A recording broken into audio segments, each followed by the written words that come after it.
everyone, this is my husband Aaron, and he's going to be sitting in my briefing.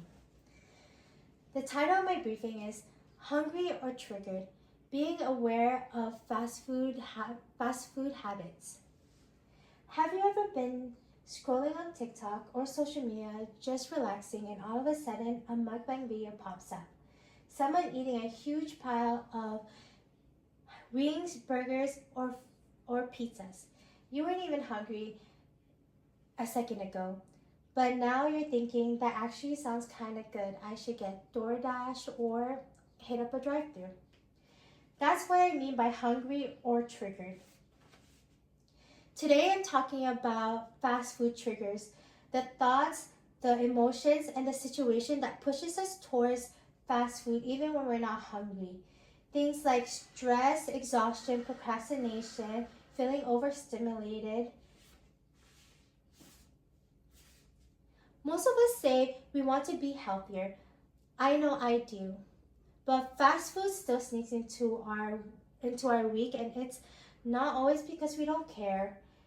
A lot of it has to do with because we don't know these triggers. I'm Julina Jade, and I am active duty military. I am married, a mom of two, and a student. So I know what it's like to come home from a long shift feeling completely wiped and grabbing fast food instead of cooking. For this speech, I looked at research that emotional eating and few cues.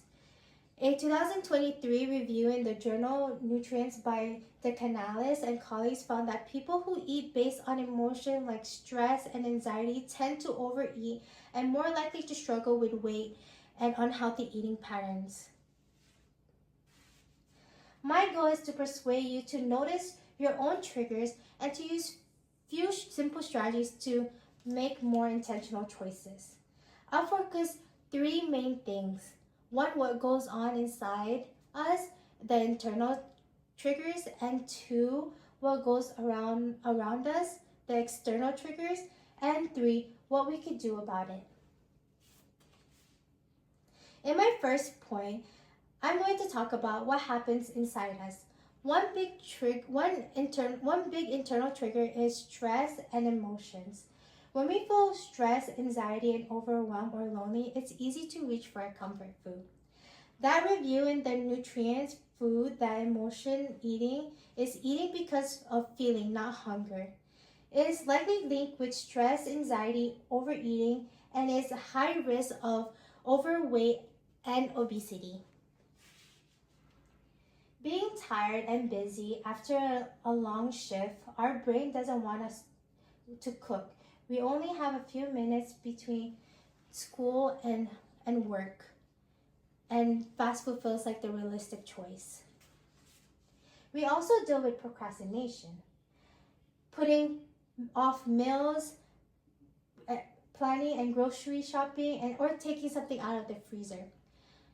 We'll say we'll figure dinner later, and later comes and we're starving. The drive-thru wins. Another, and finally, is overstimulation. After a day of noise, notification, kids, our brain is overloaded and we don't have any more decisions. And that makes fast food the no-brainer option because it's quick and familiar. Now that we talked about what goes on inside us, my second point is the external triggers, things like logos, smell, and ads. Seeing fast food logos or a picture of fries can instantly make us think about the taste and comfort. An editorial in Nutrients by Hardcastle and colleagues explained that our food choices are shaped by our environment and what's easy to see and easy to grab. Smell is also powerful too. Walking past smell of fries or fried chicken or pizza can make you feel like you need it, and even if you just ate.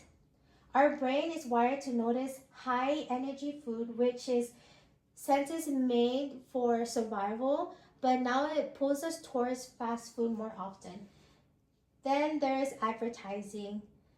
Ads on TV and other social media uses bright colors, happy faces, toys, and limited time deals that makes fast food look fun and normal. A 2019 review in obesity, review by Russell and colleagues, found that children ate significantly more calories right after seeing a screen of ads, unhealthy food and non-healthy food ads. If ads can make kids eat more, we definitely know that adults too. So inside we're stressed and tired, and outside we're surrounded by cues. The good news is that we're not stuck.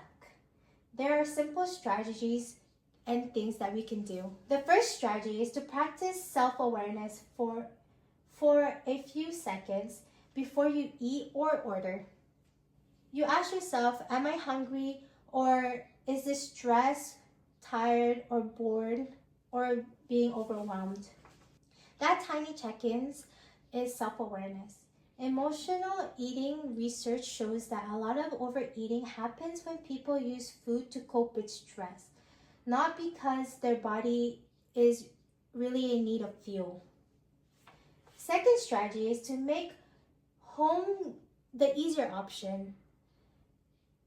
Keeping one or two options like rotisserie chicken, a microwavable rice, frozen veggies, and sauce, you give yourself another option. A large UK studies in the International Journal of Behavior, Nutrition, and Physical Activities found that people who ate home-cooked meals more often, like 5 times a week, has a better diet, were less likely to have overweight, BMIs, and excess body fat than who rarely ate home-cooked meals. The third strategy is to plan for your danger times and change the story you tell yourself about fast food. Danger times are when fast food is almost an automatic. After a long shift or a long errand, instead of being surprised every time, treat it as predictable. Research of food environment shows that when healthier options are more accessible and convenient, people are more likely to choose them. And finally, change the story from I can't have fast food to fast food is my backup, not my normal plan. That still leaves room for real life, but it reminds you that you're the one making the choices. We looked at three things. Internal triggers like stress, exhaustion, procrastination, and overstimulation. External triggers like smell, logos, social media, and ads. And third, our choices. Simple strategies like self-awareness, keeping easy options at home, and planning for danger times, and treating fast food as a backup instead of our default. So this week, next time you're about to grab fast food, ask yourself, am I hungry or just triggered? This includes my presentation. Do you have any questions? Thank you all for watching. Have a good day.